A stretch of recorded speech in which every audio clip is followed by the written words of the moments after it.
Now heading back to the BBMP ruckus. In fact, the BBMP council met today was far from peaceful. It was a scene of ruckus as the corporators met to discuss the issue of bifurcation of the BBMP. Now both the Congress and the BBMP or BJP corporators engaged in a verbal duel over the bifurcation. Now the BJP corporators stated that bifurcating the BBMP would mean dividing the soul of Bengaluru founder Kempe Gowda. Meanwhile, the JDS leaders too expressed their disagreement over the bifurcation of the BBMP.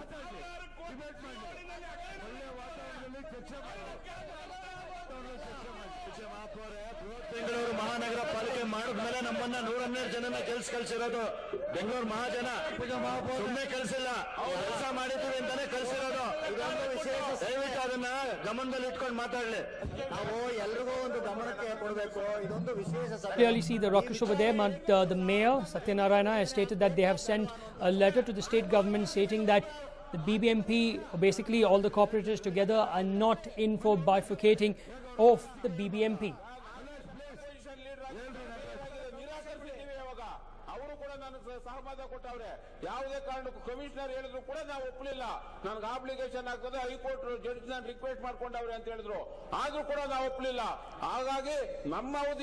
However, splitting the humongous civic agency does appear to be a practical solution now, even though the corporators don't want this.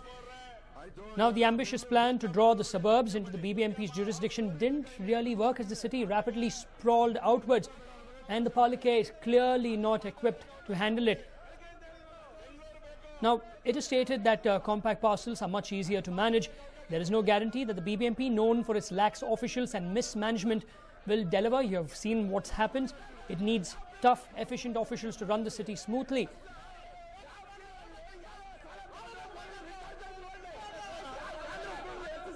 Now, many state that splitting the BBMP may create more jobs again, but it's no assurance that the city will be a better place to live in.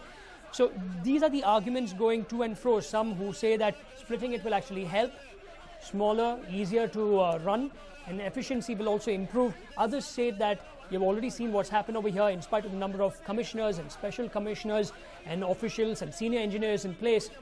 Nothing much has happened.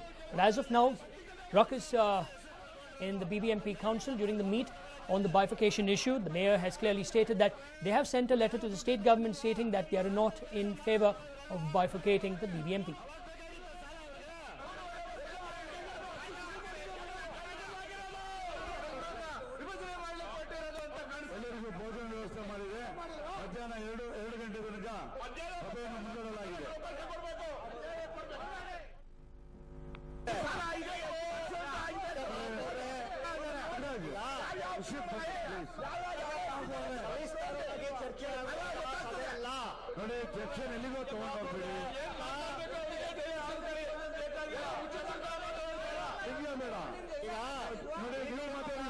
Well, for more on this, I'm joined in by my colleague Harish. Harish, why are the BJP or Congress and JDS corporators all standing up there and creating a ruckus when the mayor has clearly stated that they've sent a letter to the state government that they will not accept a bifurcation?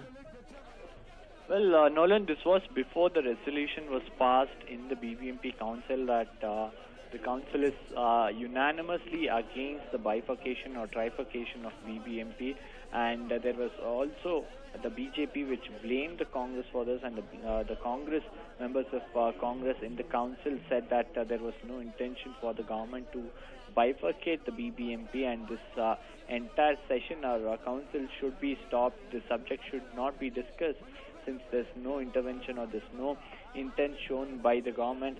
And the JDS, on the other hand, seems to have agreed with the BJP's view that the council or the BBMP should not be bifurcated, which is against the vision of Kempe Gowda, and the sentiments are attached to Kempe Gowda and his vision for Bangalore. So definitely various voices in the BBMP, but several voices are against the bifurcation, and now the council has taken a decision to write to the state government against the bifurcation. Right, Harish, thank you very much for all those details.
Well, in fact, the maiden budget of the Modi government led income tax rates completely unchanged.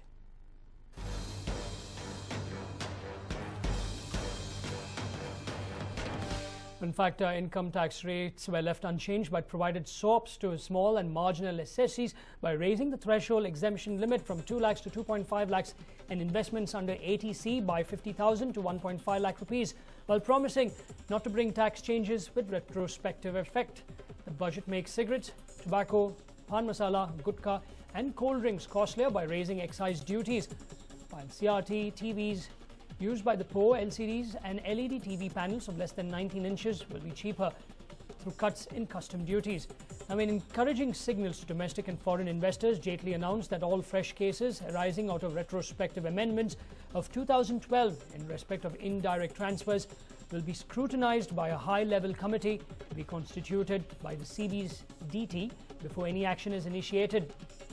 The budget pegs the fiscal deficit for the current fiscal at 4.1% of the GDP and 3.6% and 3% for 2015-16 and 2016-17 respectively. Now, the government will constitute an Expenditure Management Commission to look into every aspect of expenditure reform. It will overhaul the subsidy regime while providing full protection to the marginalized. Finance Minister Arun Jaitley said that the government would like to introduce the goods and services tax to streamline tax administration, avoid harassment of business and ensure higher revenue collection. In manufacturing, considering the need to incentivize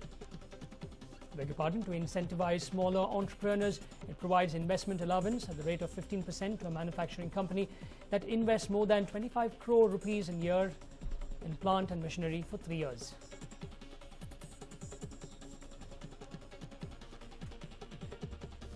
Now, Finance Minister Arun Jaitley also took a break in the middle of his budget presentation because of her severe back pain and read out much of his speech sitting, an unusual departure from tradition.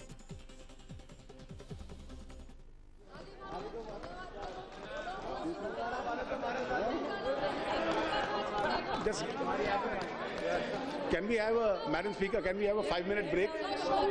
5 minutes के लिए. हाँ. 5 minutes, then I'll continue to read. This is the House stands adjourned to meet again at 11:50 for 5 minutes only. Now, the Lok Sabha adjourned briefly at 11:47 after Jaitley sought a 5-minute break due to his back pain. He told Speaker Sumitra Mahajan that he wanted to rest. It is the first time that a finance minister has ever paused during his budget speech. After the House reassembled, Jaitley resumed his speech sitting. The 61-year-old politician is known to suffer from recurring backaches and is also diabetic.